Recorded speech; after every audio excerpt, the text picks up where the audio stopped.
24 घंटों में 79 लाख से अधिक लोगों को दी गई Covid vaccine. Front line worker समेत अन्य रोगों से ग्रस्त 60 वर्ष से अधिक आयु वर्ग के लोगों को कोविड रोधी एहतियाती डोज लगाने का काम कल से होगा शुरू। केंद्र पर सीधे जाकर करा सकते हैं रजिस्ट्रेशन।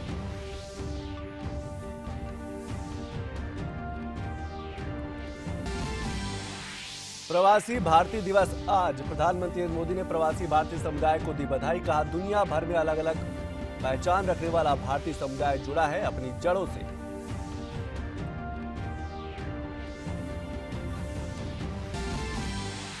तटरक्षक बलों ने गुजरात तट पर भारतीय सीमा के अंदर प्रवेश करते हुए पाकिस्तानी नौका को पकड़ा। सभी 11 पाकिस्तानियों को गिरफ्तार कर पोरबंदर लाया गया।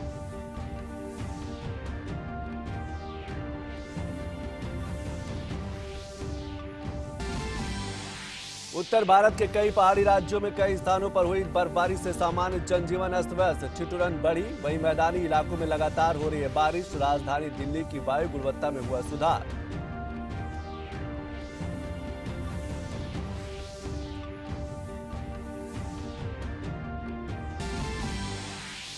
और सिखों के 10वें गुरु श्री गुरु गोविंद सिंह जी का आज मनाया जा रहा है 356वां प्रकाश पर्व। इस अवसर पर प्रधानमंत्री ने दी शुभकामनाएं। गुरु गोविंद सिंह जी के 4 सुपुत्रों के अमर बलिदान की याद में 26 दिसंबर घोषित किया गया वीर बाल दिवस।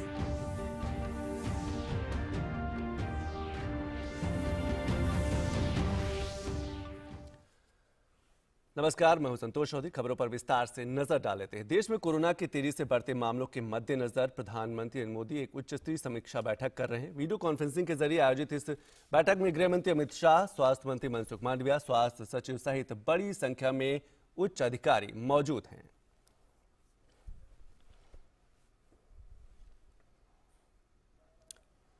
और इस मुद्दे पर अधिक जानकारी के लिए बात करते हैं अपने संवाददाता सुधाकर दास से। सुधाकर, मैं सबसे पहले आपसे यही समझना चाहता हूं कि जो प्रधानमंत्री समीक्षा बैठक कर रहे हैं, क्योंकि जिस तरीके से मामले लगातार बढ़ रहे हैं, 1,60,000 से अधिक मामले 24 घंटे में दर्ज किए गए हैं, क्या ये स्वास्थ्य सेवाओं को और रफ्तार देने में काम करेगी समीक्षा बैठक? जाहिर तौर पर संतोष, और देखिए, कोविड के खिलाफ भारत की प्रभावी लड़ाई इसलिए रही है क्योंकि लगातार पीएम मोदी के नेतृत्व में भारत ने न सिर्फ संयुक्त प्रयास किया, बल्कि वायरस की अगर चुनौतियां नहीं आई तो उस हिसाब से अपने आप को भारत ने अपग्रेड भी किया।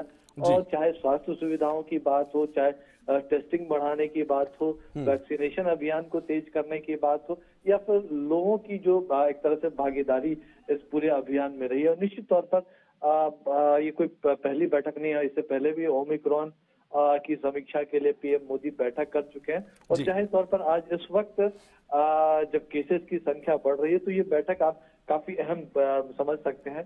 और संतोष, इस बैठक में आप तस्वीरों में देख सकते हैं कि गृह मंत्री अमित शाह हो, स्वास्थ्य मंत्री मनसुख मांडविया हो, कैबिनेट सचिव हो, स्वास्थ्य सचिव, गृह सचिव हो, प्रधानमंत्री के प्रधान सचिव डॉक्टर पीके मिश्रा हो, और तमाम जो सीनियर ऑफिशियल्स हैं वो भी इस बैठक में मौजूद है। तो एक बड़ी बैठक सरकार के पूरे तंत्र की, और निश्चित तौर पर हर एक पहलू ओमिक्रॉन की चुनौती से निपटने के लिए, चाहे हेल्थ इंफ्रास्ट्रक्चर की बात हो, वैक्सीनेशन अभियान को तेज करने की बात हो, टेस्टिंग और भी ज्यादा बढ़ाने की बात हो, राज्यों के साथ लगातार संवाद और एक तरह से वॉर रूम के जरिए मॉनिटरिंग की बात हो, तो तमाम पहलुओं पर मुझे लगता है कि इस बैठक में चर्चा हो रही होगी। अगर सुधाकर हम वैक्सीनेशन की बात करें तो जिस रफ्तार के साथ कम समय में देश भर में वैक्सीनेशन किया गया है, टीकाकरण का जो सुरक्षा का दायरा है वो बढ़ा है, क्या यही वजह है कि अब जो लोग संक्रमित हो भी रहे हैं उनमें असर बहुत कम है, बहुत माइल्ड है, क्योंकि वो टीकाकरण हो चुका है?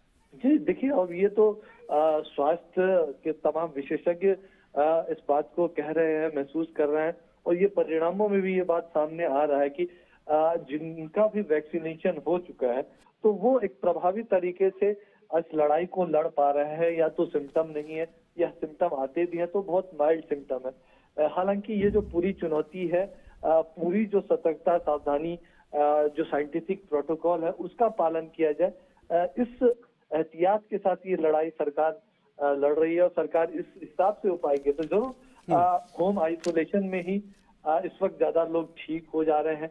अस्पतालों पर उस तरह का दबाव नहीं है जिस तरह का दबाव डेल्टा वेरिएंट के दौरान हमको दिखा था। लेकिन जरूर सावधानी, सतर्कता बेहद जरूरी है, क्योंकि आप इस बात का आकलन करना बहुत मुश्किल है कि वायरस किस व्यक्ति में किस रूप में रिफ्लेक्ट होगा। लेकिन जरूर आप ओवरऑल आंकड़े देखेंगे तो वैक्सीनेशन जो हमारा 151 करोड़ से भी ज्यादा डोजेस पार कर चुका है, जो दुनिया का सबसे बड़ा सबसे तेज वैक्सीनेशन अभियान है, उसकी वजह से जरूर हम इस वक्त भी एक बहुत प्रभावी लड़ाई लड़ रहे हैं। सुधाकर, एक अहम सवाल ये भी है कि 5 राज्यों में चुनाव होने हैं और कल चुनाव की तारीखों की घोषणा हो चुकी है। क्या इस बैठक में इस बात पर भी चर्चा हो सकती है कि जो चुनाव होंगे वो सुरक्षित रहें और जो सुरक्षा का जो दायरा है वो बढ़ता रहे?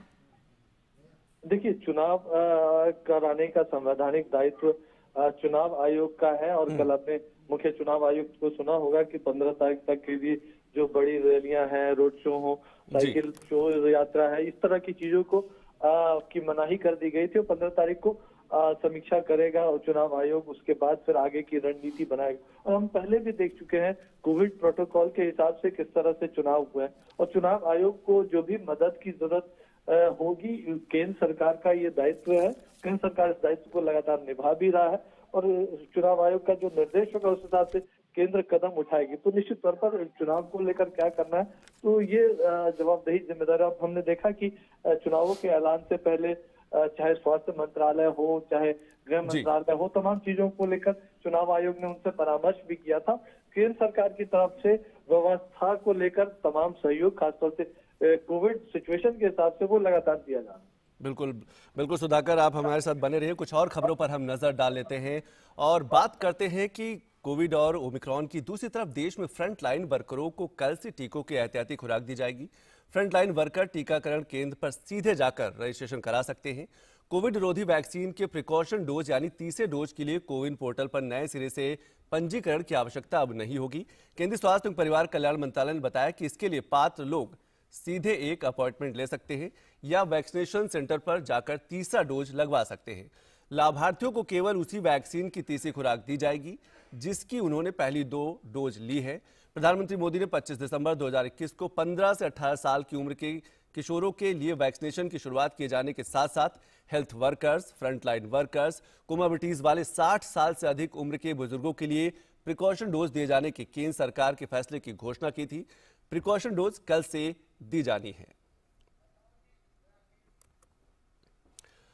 और देश में कोरोना संक्रमण के मामलों में लगातार वृद्धि हो रही। पिछले 24 घंटों में कोरोना संक्रमण के 1,59,632 नए मामले दर्ज किए गए हैं। इस दौरान 40,863 लोग कोरोना से स्वस्थ भी हुए और 327 लोगों की मृत्यु दर्ज की गई है। अब कोरोना के सक्रिय मामलों की संख्या 5,90,611 हो गई है, जबकि रिकवरी दर 96.98% है। देश भर में ओमिक्रॉन वेरिएंट के अब तक कुल 3,623 मामले सामने आए। स्वास्थ्य मंत्रालय के ताजा आंकड़ों के अनुसार इनमें से 1,409 लोग उपचार करवाकर स्वस्थ हो चुके हैं। ओमिक्रॉन के सबसे ज्यादा 1,009 मामले महाराष्ट्र में सामने आए, जबकि दिल्ली में अब तक 513 मामले सामने आए हैं और कर्नाटक में ओमिक्रॉन के 441 मामले दर्ज किए गए हैं। और कोरोना के खिलाफ जंग में कारगर टीकाकरण अभियान के तहत देश में बीते दिन 79,28,000 से ज्यादा टीके लगाए गए। इसी के साथ देश में अब तक 151.57 करोड़ टीके लगाए जा चुके हैं। टीकाकरण अभियान के तहत कल 79,28,316 कोविड टीके लगाए गए। केंद्रीय स्वास्थ्य मंत्रालय ने बताया कि भारत सरकार द्वारा अब तक राज्यों और केंद्र शासित प्रदेशों को 155.95 करोड़ से अधिक वैक्सीन दी गई है। 17.74 करोड़ से अधिक शेष और अप्रयुक्त कोविड वैक्सीन अभी भी राज्यों और केंद्र शासित प्रदेशों के पास मौजूद है।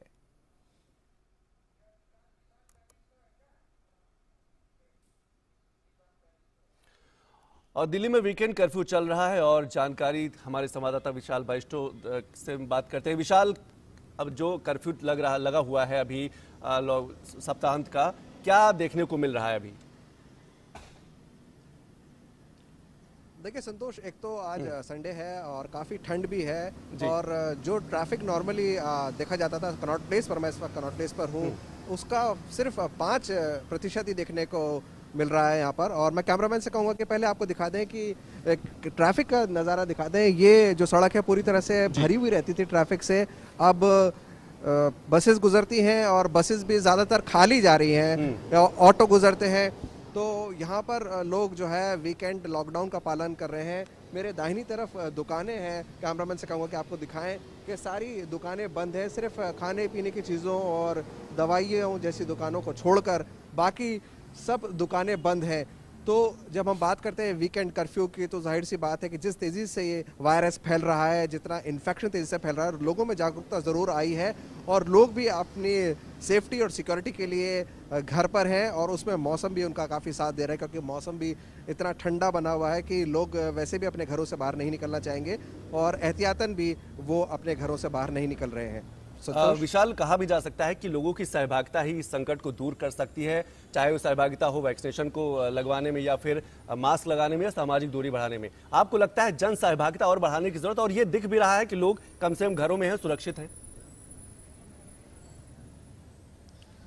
संतोष, जब हम जन सहभागिता की बात करते हैं, हमने देखा, हमने 2 वेव्स देखी, कैसे फर्स्ट वेव के बाद लोग बहुत ज़्यादा सतर्क हो गए थे, फिर जैसे जैसे वक्त बीता वो वापस लापरवाह हो गए, फिर दूसरी वेव के बाद हमने देखा कि लोग पूरी तरह से लापरवाह हो गए।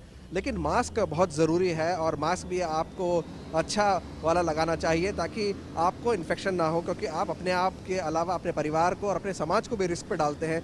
सोशल डिस्टेंसिंग, मास्क और अब तो बूस्टर डोज की भी बात की जा रही है। अगर आप लोगों ने, किसी ने भी, जो दर्शक हमारे देख रहे हैं, अगर उन्होंने वैक्सीन नहीं लिया, डबल डोज नहीं लिया, तो सबसे पहले अपनी वैक्सीनेशन को कंप्लीट करें, दोनों डोजेज लें। और अगर दोनों डोजेज ले चुके हैं और आपको ज़रूरत महसूस होती है तो अब सरकार की तरफ से बूस्टर डोज की भी व्यवस्था की गई है। तो जन सहभागिता के बिना ये लड़ाई अधूरी है और ये इम्पॉसिबल है इसको जीतना, क्योंकि हम एक ऐसे दुश्मन से लड़ाई लड़ रहे हैं जो दिखता नहीं, जो इनविजिबल एनिमी है। उसको हराने के लिए बहुत ज़रूरी है कि हम पहले सेल्फ डिसिप्लिन हो, और सेल्फ डिसिप्लिन के लिए ज़रूरी है सैनिटाइजेशन ऑफ हैंड्स, मास्क और सोशल डिस्टेंसिंग।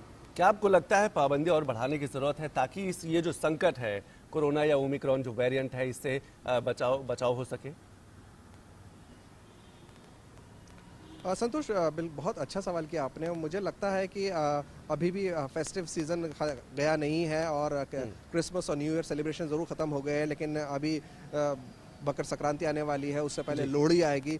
तो कुछ राज्यों ने अपने तरफ से इसमें पाबंदियां लगाई है। जैसे अभी राजस्थान ने 12वीं तक के स्कूलों में को बंद करने के आदेश दिए हैं कि 12वीं तक की कक्षाएं नहीं होंगी और इसके साथ साथ कोचिंग सेंटर्स भी नहीं चलेंगे। इसके अलावा अगर आप शादी अगर आपको कर रही है, आपके घर में विवाह है, तो आप ऑनलाइन पोर्टल पे पहले इसकी इन्फॉर्मेशन देंगे।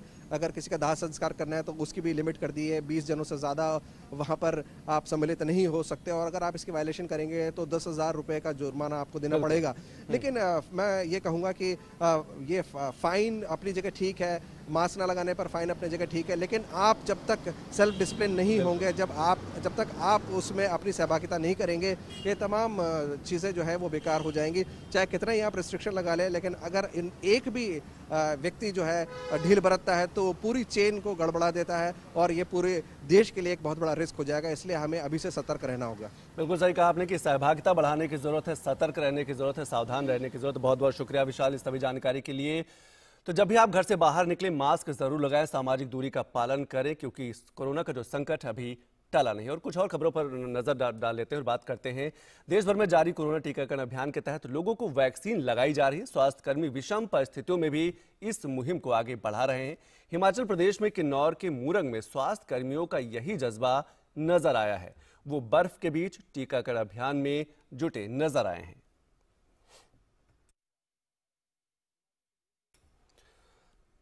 तो आप देख रहे हैं कि स्वास्थ्यकर्मी विषम परिस्थितियों में भी इस मुहिम को लगातार आगे बढ़ा रहे हैं। ये जो विजुअल है हिमाचल प्रदेश में किन्नौर के मूरंग में, जहां स्वास्थ्यकर्मियों का ये जज्बा सामने देखने को मिल रहा है और टीकाकरण अभियान जो है वो तेजी से बढ़ाने में लगे हुए हैं। और तमिलनाडु में कोरोना के बढ़ते मामलों पर अंकुश लगाने के लिए आज से प्रत्येक रविवार को संपूर्ण लॉकडाउन लगाने का सिलसिला शुरू हो गया है। आज का वीकेंड लॉकडाउन राज्य में इस साल का पहला लॉकडाउन है। इस लॉकडाउन के दौरान आवश्यक सेवाओं को छोड़कर सभी बाजार बंद हैं। आवश्यक कार्यों के लिए बसों, लोकल ट्रेनों और मेट्रो को सिर्फ 50% क्षमता के साथ संचालन की अनुमति है। राज्य में सभी सांस्कृतिक कार्यक्रमों को स्थगित कर दिया गया है। साथ ही सभी मनोरंजन और अन्य पार्क बंद हैं। और वाराणसी में स्वास्थ्य विभाग ने कक्षा 9 और 10 के बच्चों के लिए स्कूलों में ही वैक्सीन लगाने की व्यवस्था की है। स्कूल प्रशासन ने भी बच्चों के लिए अच्छी व्यवस्था की है और स्कूल में ही सेल्फी पॉइंट की व्यवस्था भी की है, जहां वैक्सीन लगवाने के बाद बच्चे काफी उत्साह के साथ सेल्फी ले रहे हैं। ऐसे ही वाराणसी के एक स्कूल का जायजा लिया हमारे संवाददाता हरकेश बहादुर सिंह गौतम ने, जहां छात्र छात्राओं को वैक्सीन लगाए जा रहे थे। यह संत अतुलानंद कॉन्वेंट स्कूल है जिसकी बच्चियां अब वैक्सीनेशन करा के लौट रही हैं। कैसा लगा आपको जो वैक्सीनेशन कराया आपने? हमारा स्कूल हमारे लिए बहुत कुछ करता है और ये वैक्सीनेशन भी उन्होंने करवाया और वो बहुत हमारे लिए हमारे साथ खड़े रहे। अगर वैक्सीन लगवाते हो आप, अपने स्कूल में आके लगवाया है, तो क्या होगा इससे? और लोगों से, बच्चों जो आपके उम्र के दोस्त आपके हैं, उनसे क्या करोगे? स्कूल में वैक्सीनेशन का जो प्रोसेस है वो बहुत अच्छे से है, मतलब बहुत वेल मेंटेन है, सारे टीचर्स खड़े हैं, बहुत सेफ्टी के साथ हो रहा है। तो स्कूल में जो वैक्सीनेशन हो रहा है वो कराना सही होगा। मैं तो रेकमेंड करूँगी कि अगर स्कूल में वैक्सीनेशन हो रहा है तो वैक्सीनेशन स्कूल में कराएं। कुछ बच्चे यहाँ पे ऑन द स्पॉट रजिस्ट्रेशन के लिए खड़े हैं। आप किस क्लास में हो और वैक्सीन क्यों करा रहे हो? इससे क्या फ़ायदा होगा? हम 9th आई में हैं। जैसा कि आप जानते हैं कि ओमिक्रॉन आने वाला है और उसके ज़्यादा केसेस भी हो रहे हैं बहुत से स्टेट्स में, तो हम वैक्सीन लगवाएंगे तो जो कोरोना है वो हम लोग को ज़्यादा नहीं असर करेगा, कम ही करेगा। ये बच्चे जागरूक हैं, इन्हें पता है कि अगर ये वैक्सीन कराएंगे तो इसका क्या फ़ायदा होगा, और स्कूल प्रशासन इसके लिए खड़ा है इन बच्चों के साथ। अतुलानंद की मैनेजर हैं, डायरेक्टर हैं डॉक्टर वंदना सिंह जी। वंदना जी, आपने क्या व्यवस्था की है अपने स्कूल के